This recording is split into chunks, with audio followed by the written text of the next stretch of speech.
C'est mon rêve de scientifique et c'est mon rêve de gamin. Gamin, c'était Cousteau et c'était pouvoir partir en expédition sur la Calypso. Bon, là, la Calypso, c'est Fakarava.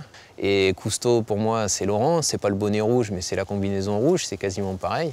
Et pouvoir participer comme ça et être intégré à l'équipe, moi, je me régale.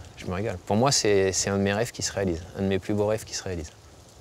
Moi, ma mission, c'était de venir ici pour cartographier la passe sud de Fakarava et pouvoir avoir une image 3D des fonds sous-marins pour aider à l'interprétation et à la compréhension de tous les phénomènes qu'on observe au niveau de la passe, que ce soit au niveau courantologie, déplacement des migrations des poissons, etc.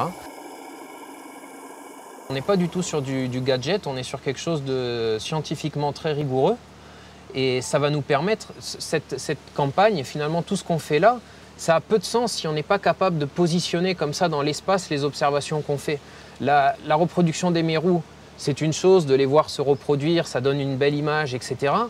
Mais ça n'a pas de valeur scientifique si on ne sait pas où ils sont, si on ne comprend pas le chemin qu'ils parcourent pour arriver à cette zone. Si on n'arrive pas à positionner tout ça finalement dans l'espace, ça n'a pas de sens. Et pour le positionner dans l'espace, il faut un support. Et ce support, c'est la cartographie qu'on a réalisée ici, qui va nous servir donc de support pour les habitats, pour les poissons, mais aussi pour toutes les manips scientifiques.